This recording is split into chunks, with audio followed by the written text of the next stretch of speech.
اس کے اوپر سوال کرنا چاہتا ہوں, دیٹ از دا اکانومی. آج جو صورتحال ہے, میں نون لیگ کے لوگوں کی جب گفتگو سنتا ہوں نا, وہ یہ کہتے ہیں کہ جناب بڑا غلط ہو رہا ہے, ہمیں بڑا احساس ہے, دکھ ہے ہمیں لوگوں کا. مجھے بڑا عجیب لگتا ہے یہ. وہ اس لیے عجیب لگتا ہے بھائی جان, یہ سارا کچھ کرنے والے آپ لوگ ہیں, یہ آپ لوگوں نے سارا کچھ کریٹ کر کے دیا ہے, اور اس میں آئی ایم ایف کے ساتھ آخری ڈیل آپ لوگوں نے کی اور مبارکباد دی, بھنگڑے ڈالے کہ جی دیکھیں ہم نے کمال کر دیا ہے, آئی ایم ایف کے ساتھ ہم نے ڈیل کھڑکا دی. تو یہ آئی ایم ایف کی ڈیل کے نتیجے جو کچھ ہو رہا ہے, تو پھر اس میں پریشانی کس بات کی؟ نہیں دیکھو, پریشانی تو ہے, اس میں کوئی دوسری رائے نہیں. اگر پاکستان کی عوام پریشان ہے, لیکن یہ جناب نے تھوڑی سی زیادتی کر دی ہے کہ آپ نے سارا کچھ ہمارے اوپر ڈال دیا ہے, 16 مہینے کا آپ نے ہمارے پہ ڈال دیا. لیکن جب اس کا ایک فال بیک آ رہا ہے, اس کی ذمہ داری تو پیپلز پارٹی آپ کو ڈال رہی ہے. پیپلز پارٹی تو خیر مطلب ان کی یہ پرانی طریقہ کار ہے کہ وہ جب الیکشن کے قریب جاتے ہیں تو ان کی یادداشت کم ہو جاتی ہے, اور پھر جو ہے وہ ان کو ہر چیز جو ہے وہ اپنے نیوے نیوے ہو کے نکل جاتے ہیں. اگر یہ جماعتیں ساتھ نہ جڑتی, ایک بھی جماعت مس ہوتی, آپ حکومت نہیں بنا سکتے. عمران خان نے بھی حکومت ایسی بنائی ہوئی تھی. آپ کے بارے میں یہی کہا جاتا ہے,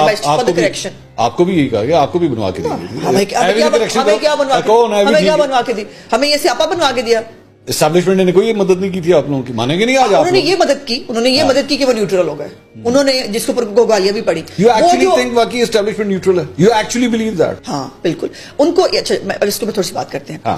نیوٹرل تھے, ان کی خواہش بھی تھی اور وہ چاہتے بھی تھے وہ نیوٹرل ہو. اس 9 مئی کے واقعات نے اسٹیبلشمنٹ کو سپیس دے دی ہے کہ وہ نہیں, نیوٹرل تو اس طرح سے نہیں, سیاست میں ابھی بھی نہیں کہ واقعات 9 مئی سے پہلے وہ نیوٹرل تھے. ہاں بالکل. یو ایکچولی پرسنلی بلیو کہ واقعی 9 مئی سے, جب سے آپ کی حکومت آئی ہے تب سے لے کے 9 مئی 8 مئی تک, 8 مئی 2023 تک اسٹیبلشمنٹ ہماری نیوٹرل تھی. نیوٹرل تھی. عمران خان کو اور پرابلم کیا تھا؟ اچھا یہ بتائیے کہ یہ اس 16 ماہ تقریباً جتنی دیر آپ لوگوں کی حکومت رہی, اتنی دیر میں آپ کو لگتا ہے کہ باقی ووٹ کو عزت دی گئی جو آپ لوگوں کا نعرہ تھا؟ دیکھو, پچھلے کوشچن کے ساتھ اس کو میں اگر جواب کے ساتھ ریلیٹ کروں تو 9 مئی کے واقعات سے پہلے جو ایک اسٹیٹڈ پوزیشن تھی, اور یہ ایڈمیشن بھی, یہ ٹاک شو میں بھی تمہاری میری بات ہوئی, تم نے کہا یہ بات ہوئی نہیں, حالانکہ باجوہ صاحب کا بھی آن ریکارڈ ہے, انہوں نے کہا کہ ہم سے غلطیاں ہوئیں. اور یوم شہداء, مجھے یہ بھی یاد ہے, یوم شہداء کے موقع پر غلطیاں نہیں ہیں,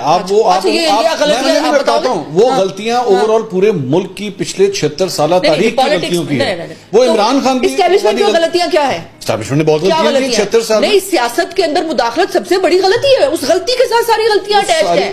آپ سمجھ رہی ہیں کہ جنرل باجوہ نے ایکچولی اس تقریر میں جو کچھ کہا تھا اس کا مطلب تھا کہ عمران خان ہماری غلطی تھی. اچھا, باجوہ نے تو جو کہہ دیا سو کہہ دیا. جب یہ نئی رجیم آئی ہے, اس نے آ کے کیا کہا کہ انہوں نے کیٹیگوریکلی کہا ہمارا سیاست سے کوئی, میں ماننا چاہتی ہوں as a Democrat, as a optimistic Pakistani شہری, میں یہ ماننا چاہتی ہوں کیونکہ میرے ملک کا مفاد اس کے اندر ہے. میں یہ سوچنا چاہتی ہوں, میں یہ بلیو کرنا چاہتی ہوں. یہ بلیو کرنا, یہ خواہش کرنا, یہ دعا کرنا, یہ بالکل ایک الگ چیز ہے. Actually practically on the table, in the field, آج یا پہلے 9 مئی سے پہلے بھی کیا واقعی ایسا ہو رہا تھا؟ آپ یو وانٹ ٹو بلیو؟ پہلے مجھے لگتا ہے تو ہو رہا تھا, پر 9 مئی کے بعد it's all together new game. Okay, یہ آپ کا ماننا ہے. اب ایک اور الزام وہ یہ تھا کہ جناب مفتاح اسماعیل صاحب, یہ جو کچھ آپ لوگ کر رہے تھے یا جو کیا ہے اسحاق ڈار صاحب نے, یہ تو شاید آپ کے کسی فیکٹری کا کیشیئر بھی ہوتا ہے نا, اس کو آپ لا کے بٹھا دیتے اور اس کو کہتے ہیں کہ جناب 80 ساڑھے کو پیسے نہیں ہے, کی کریے. نہیں سن لیں نا, آئی ایم ایف سے جو ہے مذاکرات اور ڈیل جو ہے آئی ایم ایف نے کی ہے, مطلب انگریزی بولنی, چار جملے انگریزی سے بول لینے.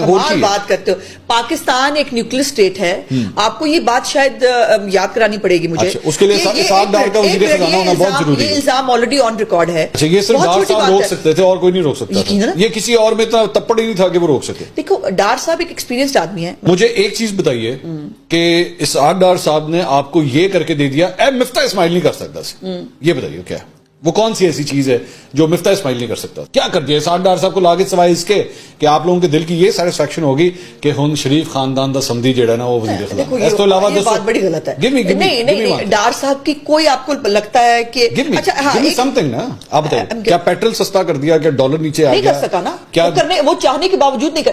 شاید مفتاح کو وہ اس طرح سے اتنا سیریس نہیں لے رہے تھے ایز اے وزیر خزانہ. ہماری خیال تھا کہ ڈار صاحب کی آڈیو جو ہے نا سامنے آ گئی. یہ ان دونوں شعبوں سے, جوڈیشری سے اور اسٹیبلشمنٹ سے جو ہرٹ ہوا ہے, اس میں پیپلز پارٹی بھی شامل ہے, اس میں آپ بھی شامل ہیں, اور اس میں پی ٹی آئی بھی شامل ہے. پی ٹی آئی بھی شامل ہے نا. پی ٹی آئی کو تو خیر جنرلوں نے بھی کچھ کہا ہی نہیں. ججوں نے کیا کہا ابھی تک؟ جڑی پریس کانفرنس ہو رہی ہیں, یہ جو جتنی پریس کانفرنس ہو رہی ہیں, آپ کے خیال میں لوگ اپنی مرضی سے آ رہے ہیں؟ ہاں, اس کی ریزن پوچھو. ایک منٹ, ریزن تو سن لو نا. ریزن یہ ہے کہ میں ذرا پانی پی لوں. آپ بولیے. گزارش یہ ہے کہ یہ تم کو بہت آسان نہیں لگتی بات